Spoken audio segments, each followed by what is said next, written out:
Okay, magandang gabi po sa ating lahat at heto magpag-usapan natin itong mga ganap, no, sa patungkol po sa impeachment. Alam naman natin na ah, marami pong nakasampa na impeachment laban dito kay Bongbong Marcos. At tatlo yan eh. Yung una, pinagdudahan yung una na medyo pang-distract laman yun at parang panggiba sa procedure ng impeachment trial, no? Tapos ang totoo niyan, no, ako naniniwala ako itong dalawa, no. Noong una hindi ako naniniwala doon sa mga aklaan, doon sa Makabayan Black. Sa tingin ko naman, no, nung napanood ko yung mga balita ay sincere naman sila na nag-file ng impeachment complaint. Tapos eto rin na sa grupo nila Attorney Topacio, nag-file rin sila ng impeachment complaint. Pero ang pinapaniwalaan ko ay yung grupo nila Attorney Topacio, nila Mike Defensor, kasi po sabi nila this is an impeachment complaint, ha? Ito yung boses ng taong bayan. This is the complaint of the people patungkol po kay BBM. Okay? So, dahil meron dyan mga impeachment rin ni BBM, meron rin dito na piniprepare nila kay BP Sara. Okay? Kasi ayon sa mga Makabayan Black at sa mga kakampi ng mga administrasyong Marcos, especially itong mga congressman sa House of Representatives, yung mga kaalyado ng administrasyon, isabi nila hindi pa raw tapos at kailangan pa tong ipatuloy. And they believe na dapat yan na ipagpatuloy, na kahit sinabi na ng Supreme Court na hindi uusad ang impeachment complaint laban kay BP Sara kasi po halatang halata na pamumulitika. Okay? So ito yung napansin ko. Yung kay BBM, sinampahan, merong nag-file ng impeachment complaint kasi nagrereklamo ang taong bayan.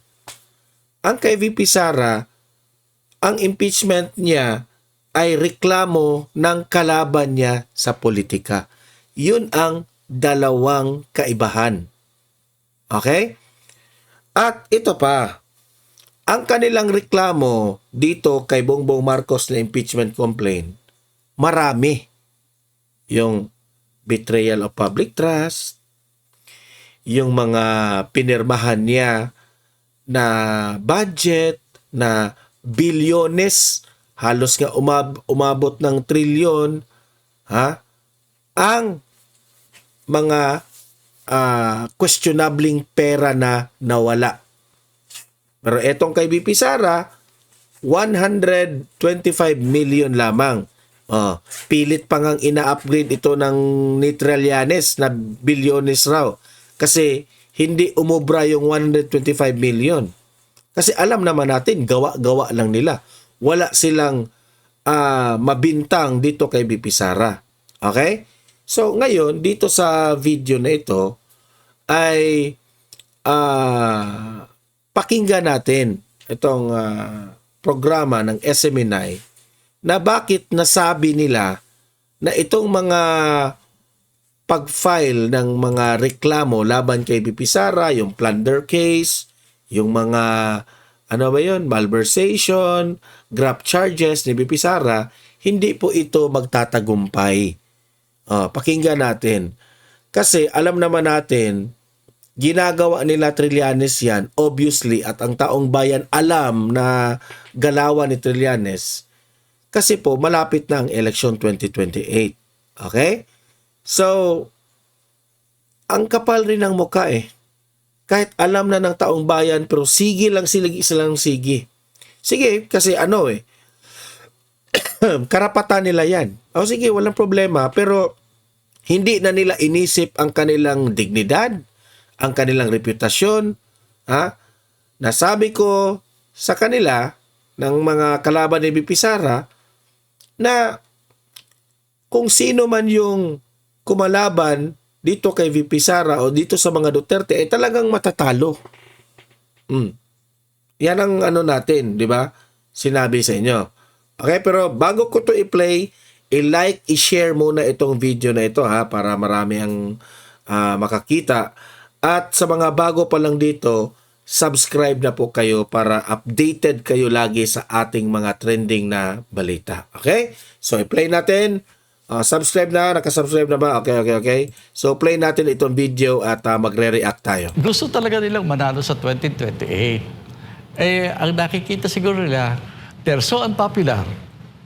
Kasi nararamdaman yan eh. Kasi alam mo, yung marami sa nagpaplano na tanggalin si Vice President Sara, alam mo, namuno na sa gobyerno ang ilan dyan.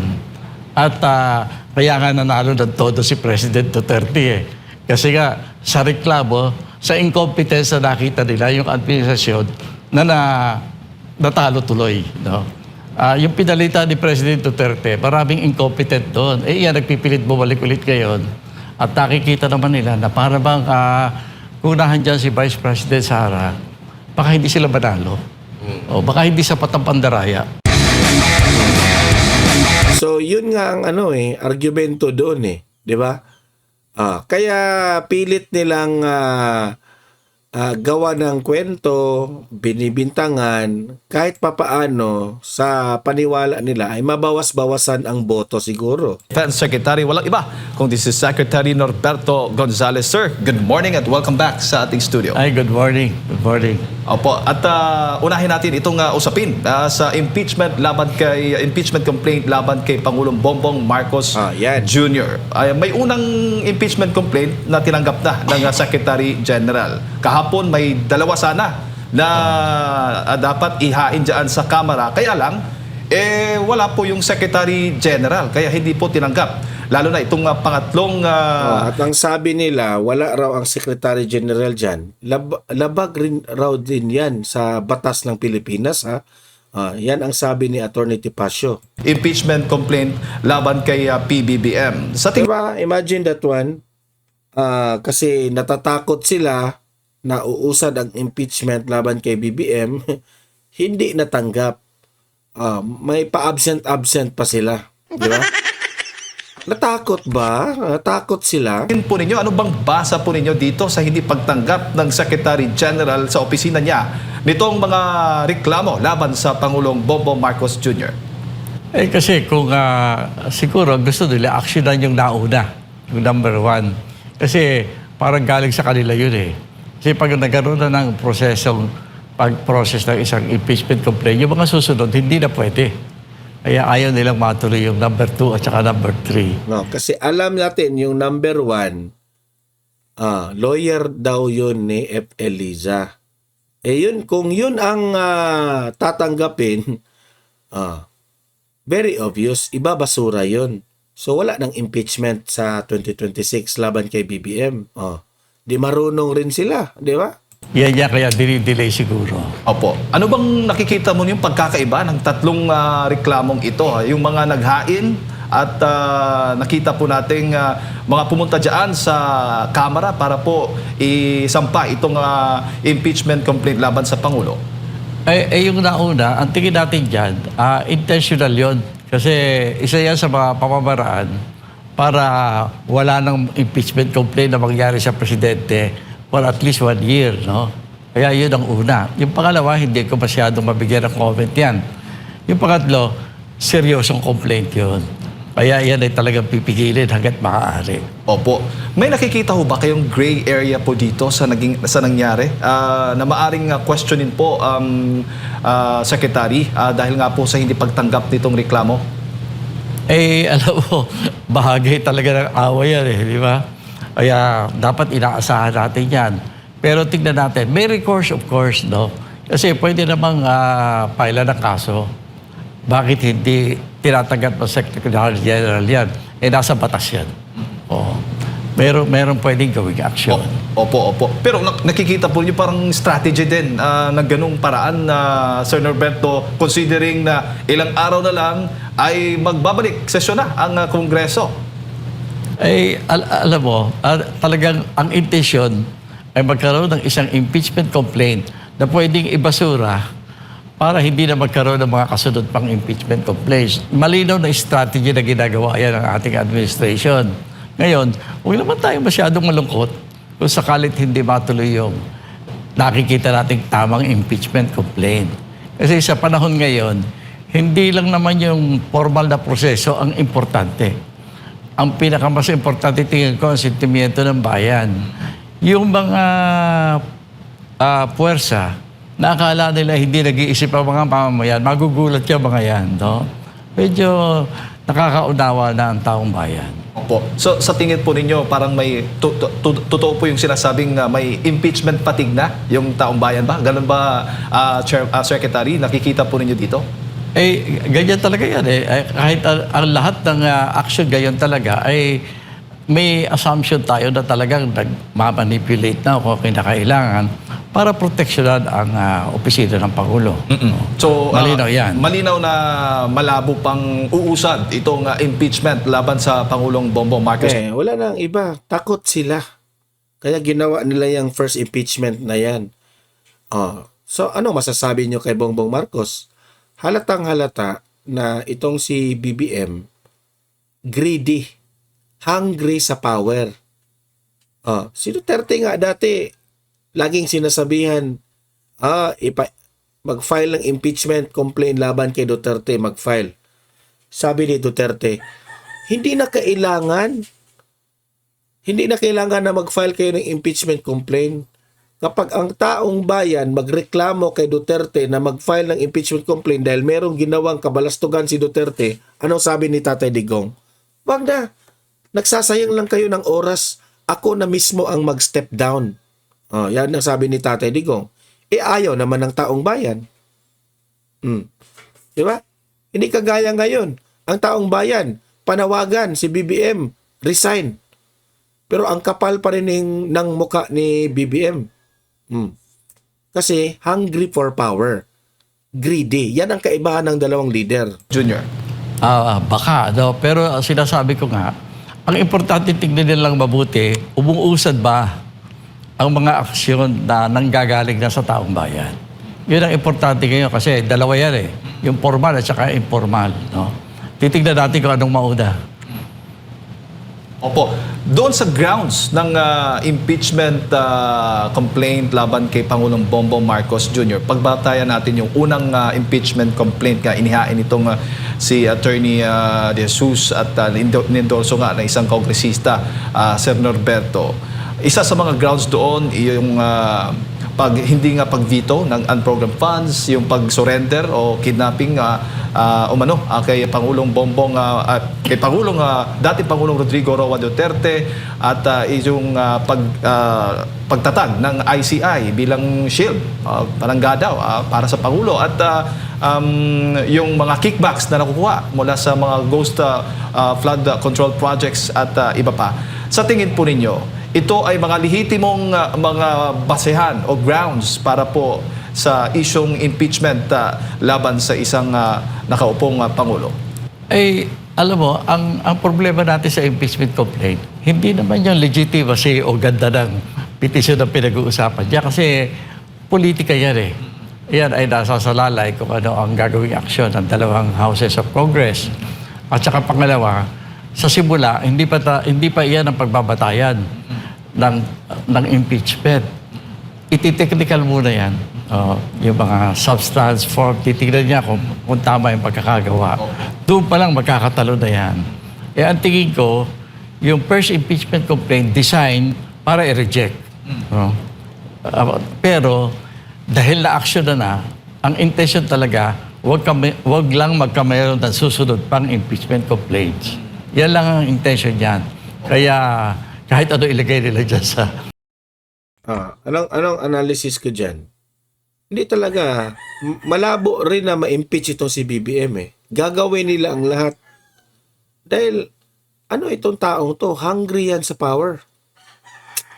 Yung unang impeachment complaint, nagdududa talaga ang taong bayan na grupo rin yan, secretly, ang nag-utos niyan, kampo ni BBM. Matalino rin sila. Ganyan.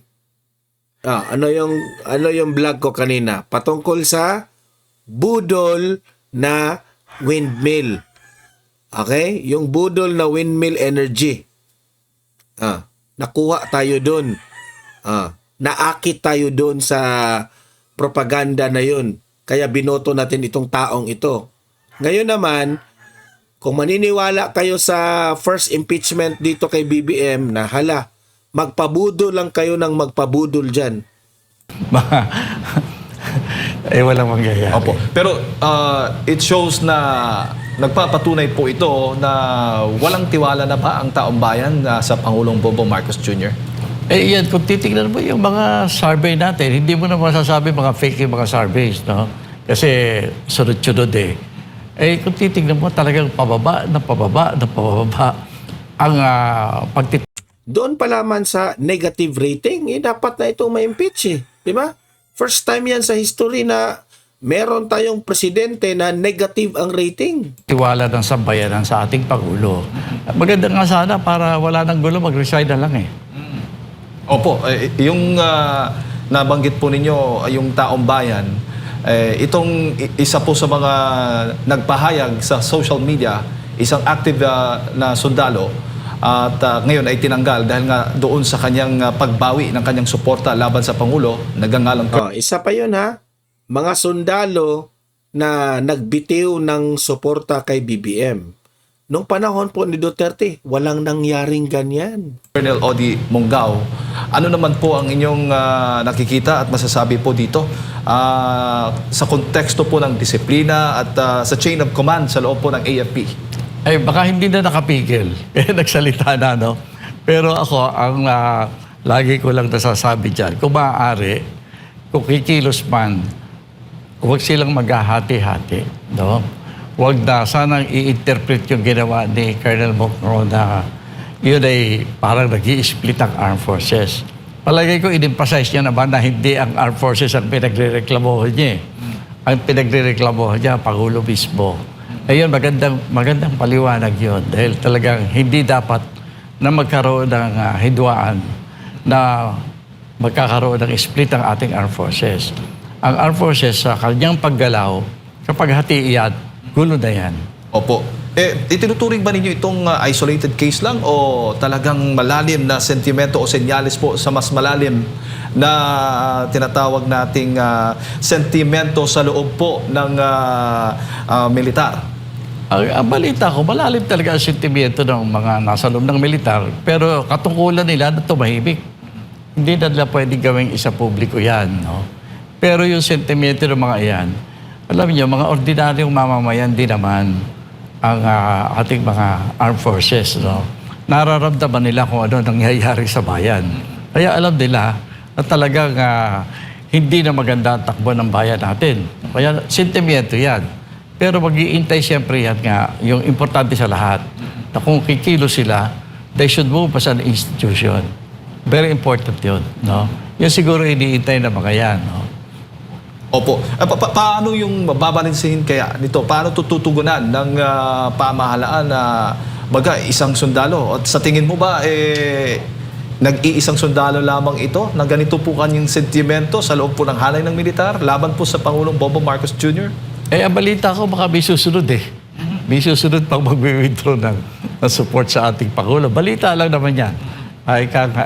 Baka chismis pa. Pero uugong yan, no?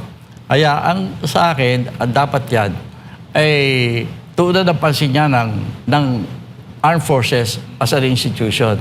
Sila yung dapat na tumitingin sa problema na yan, no?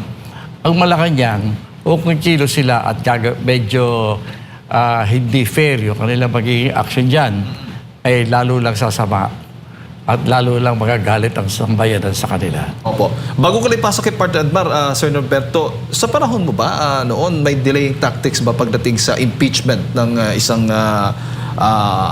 ni Ferdinand Marcos Sr.? Oo, normal yan. Normal yan ang ginagawa. Kasi, siyempre, lahat ng Pangulo ayaw ma-impeach, no?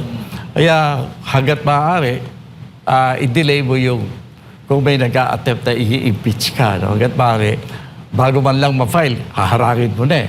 Kung na-file na, titignan mo kung paano pwedeng gawin.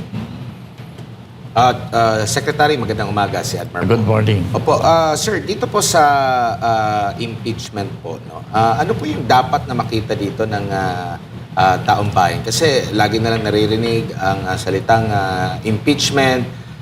Last year, talagang ang sentro dito yung pangalawang pangulo.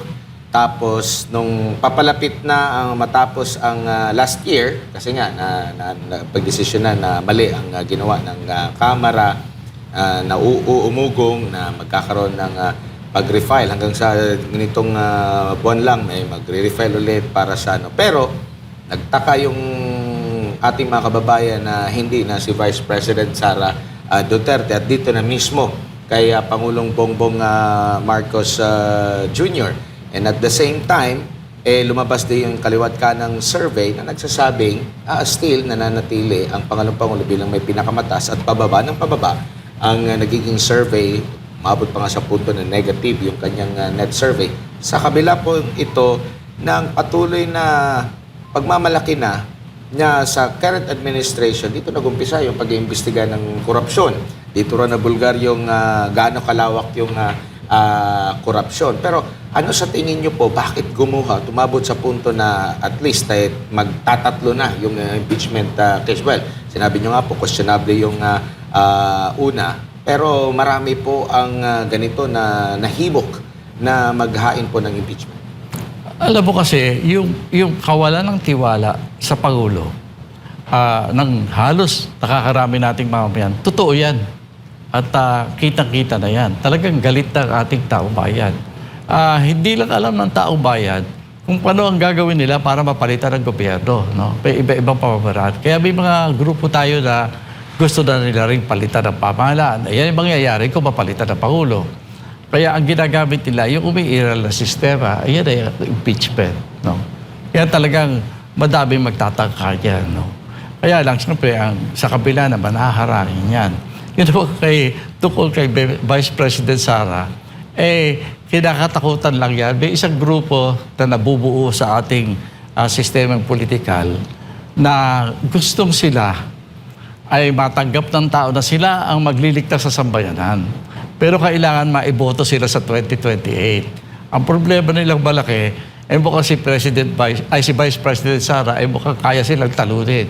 Kaya pinipilit nila, talunin na ngayon tanggalin nila yan. So kumbaga, yung pipilitin nila yan na ma-impeach para wala na silang problema sa 2028. Yan ang unang step nila.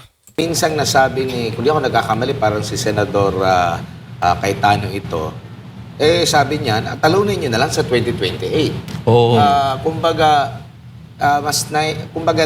ito'y patunay ba na talagang malakas na contender at sa paanong paparaan ba nakikita niyo po, Ginoong Norberto, sa paano nila matalo ang isang Duterte sa pamamagitan ba ng ganito? Hindi ba ginawa na nila ito noon pa na ganitong klaseng mga taktika, mga paninira? Alam mo, kasi gusto talaga nilang manalo sa 2028. Ang nakikita siguro nila, they're so unpopular. Kasi nararamdaman yan Kasi alam mo, yung marami siya nagpaplano na tanggalin si Vice President Sara, alam mo, namuno na sa gobyerno ang ilan dyan. At kaya nga nanalo ng todo si President Duterte Kasi nga, sa reklamo, sa incompetence na nakita nila, yung administrasyon na natalo tuloy. No? Yung pinalita ni President Duterte, maraming incompetent doon. Iyan, nagpipilit bumalik ulit ngayon. At nakikita naman nila na para bang kunahan dyan si Vice President Sara, baka hindi sila manalo. O baka hindi sapat ang pandaraya para talunin. Pero nakikita nyo po ba na nabigyan sila ng sapat na panahon itong mga nakalipas na mahigit 3 taon na para makabawi sa kanilang pagpapaganda sa kanilang imahe talaga, yung legit na talagang mararamdaman ng taong bayan? Alam mo yung mga opposition nga na nagsasabing opposition ngayon, Yung first 3 years ni Presidente Marcos, sinamantala nila para magkapera. Kasi ang tingin nila, kung wala silang tamang kaban na panlaban, baka matalo pa sila. Kaya ang una nilang ginawa, umampi sila sa Pangulo. Kaya nagtataka nga ako sa Makabayan Black Nakikita ka, bakit nagpapail ng impeachment complaint ngayon? Ang pinagalingan na kanilang puhunan ay ang tropa ng ating Pangulo at saka ng ating dating speaker. Ang ibig sabihin pa, sapat na yung nakuha nila. Kaya lalaban na sila ngayon. Kumbaga, nakita nyo po, kasi alam natin, yung, kumbaga, yung in-establish na unit team, maaga yung naputol at parang sa iba, nag-unit team. Tapos yung sa iba niya na unit team, parang kumalas din naman ngayon at parang binabalikan na sila. So, naging mali ang hakbang sa inisyal nitong kasalukuyang administrasyon. Sa tingin niyo po? Well, akala na kasalukuyang administrasyon, masusustain nila Masusustain nila. Ako from the beginning, alam ko, sa pagkakakilala ko, doon sa mga grupo na yan, talagang hindi mga tapat na kaibigan niya mga yan.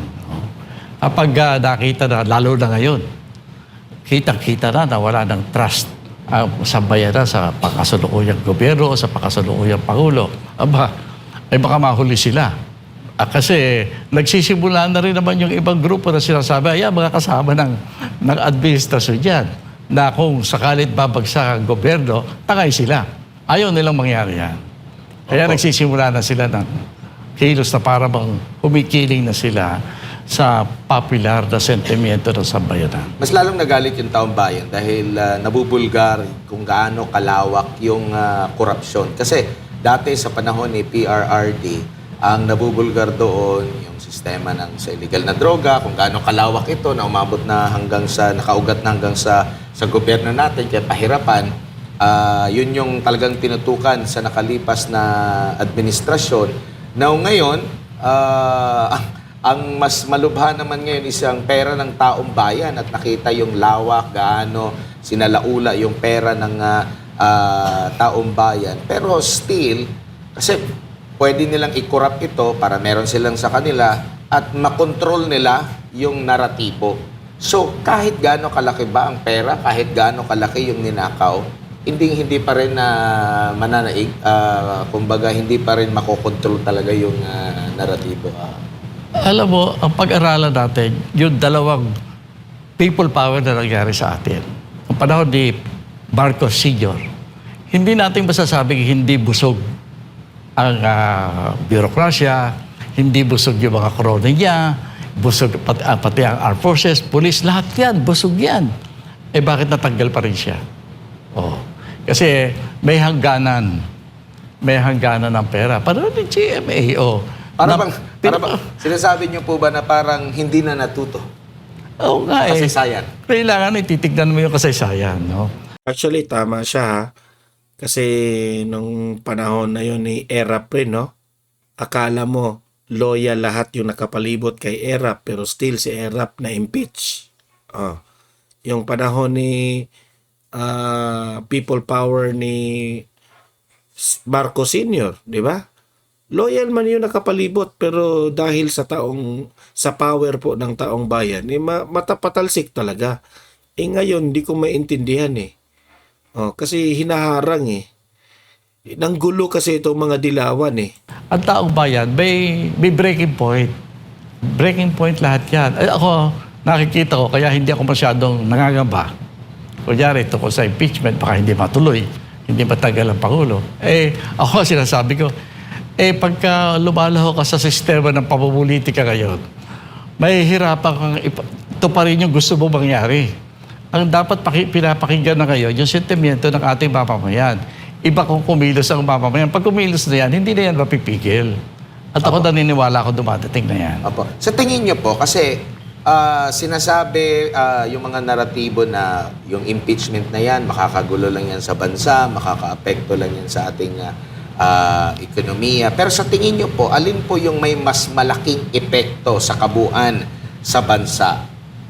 Yung mga ganitong klaseng hakbang laban sa nakikita nilang mga incompetent, tiwali, mga corrupt, or pabayaan na lang at malugmok tayo na present yung korupsyon at hindi masasagot, or both, wala tayong panalo and talagang dapat tayong magano, or merong at least doon sa dalawa na yon may makikita kang liwanag sa ano po?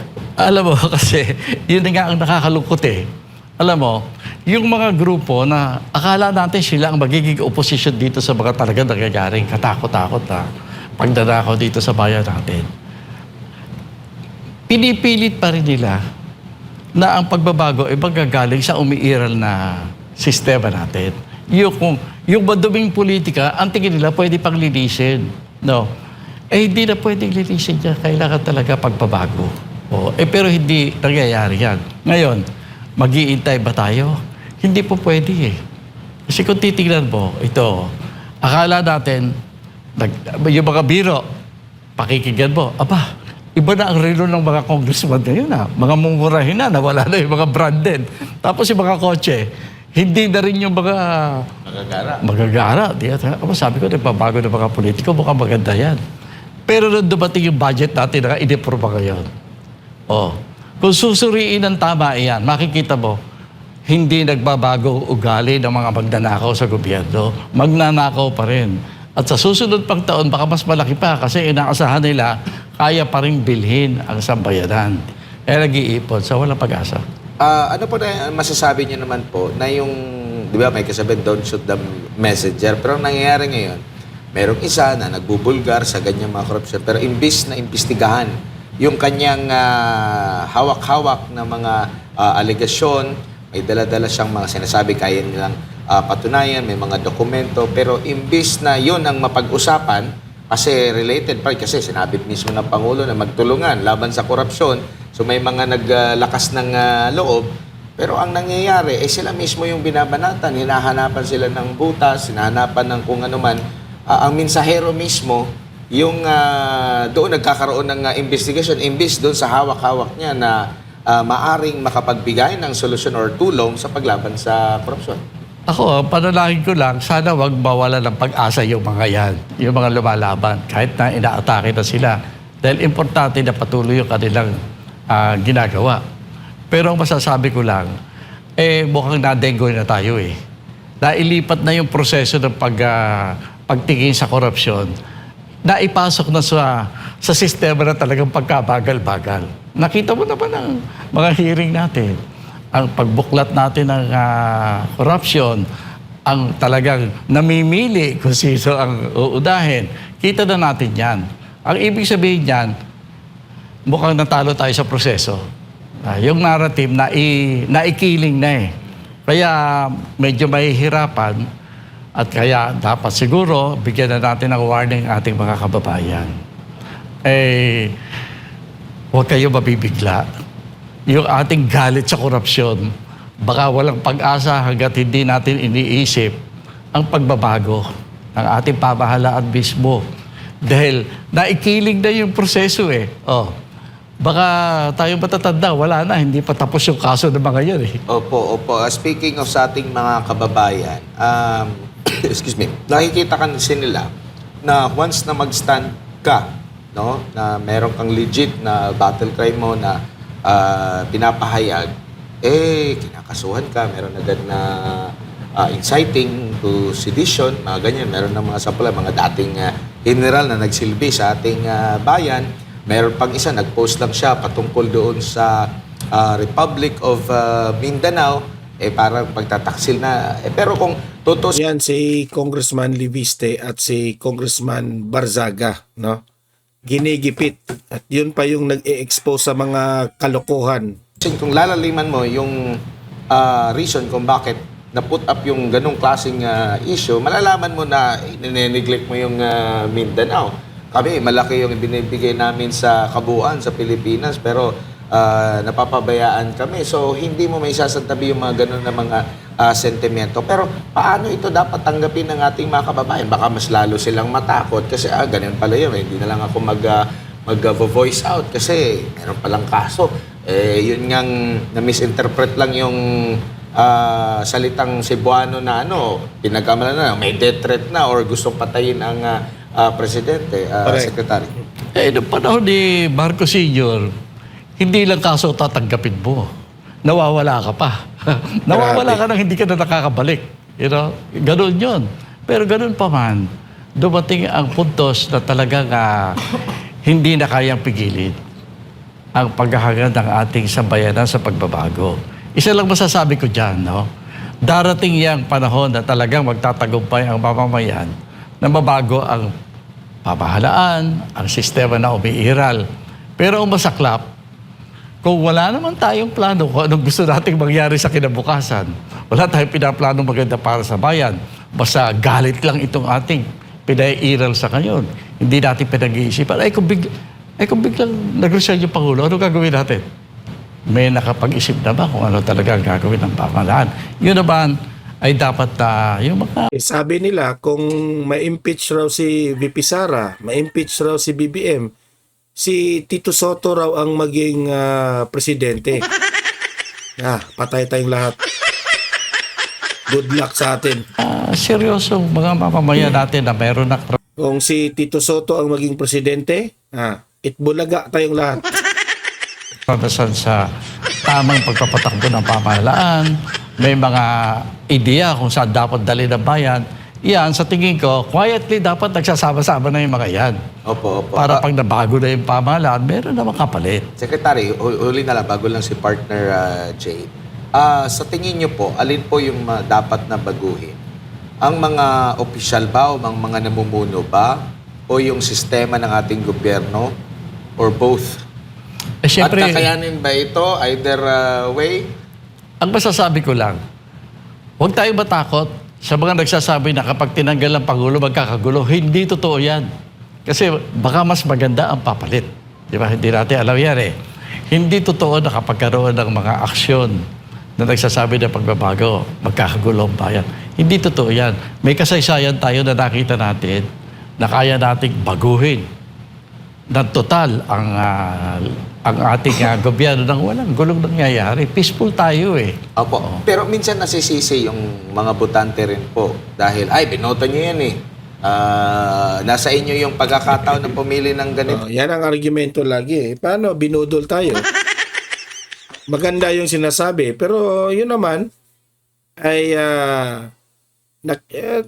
magaling si BBM. Kasi alam niyang hindi siya mananalo. Nakipagkalyado siya sa mga Duterte. Tapos, anong ginawa? Trinahidor niya ang mga Duterte. So, ito lang sa akin. Ako, sa totoo lang ito yung aking nararamdaman. Okay? I hope I am wrong. I hope itong sasabihin ko ay magkamali ako. Wala nang pag-asa yan na ma-impeach si BBM. Alam ko, ang pag-asa ko na lang, 2028 na mananalo si BP Sara. Kung ma-impeach man si BBM, bonus na yan. Yan ang bonus ng taong bayan. Yan po ang inaasam-asam ng taong bayan na mapalitan si BBM. At I know, once ma-impeach o mapatalsik si BBM o mapalitan na si BBM sa 2028, bagong presidente, yan na ang pagkakataon na let's heal our land. Di ba? Kasi ngayon, ang bansa natin, malaki yung sugat. Malaki yung sugat. Sa flood control projects pa lang, grabe yung sugat doon. So, ako, yung sugat na yan, ang pag-asa na lang yan si BP Sara. Paano yan? Kasi may tiwala talaga ako kay BP Sara. Matalino, tapos talagang leader with action. Hindi kagaya ni BBM na leader na full of promises na hindi naman nangyari. Yan lang nga sa akin Kaya sa mga audience ko dito sa Donmar TV, give us your opinion. Ano ba ang posibleng mangyari dito na nagsulputa na itong mga impeachment complaint Sino ba talaga ang mai-impeach? Si BP Sara o si BBM? Si Tito Soto na ba ang maging presidente nito? Eat bulaga. Okay? Paki-like, paki-share itong video na ito para kakalat ito sa taong bayan at subscribe na po sa mga hindi pa nakasubscribe para updated kayo sa ating mga trending na balita. See you in my next video. Have a great day. Have a great night. God bless po sa ating lahat. Mabuhay ang Pilipinas and God save the Philippines. Bye-bye.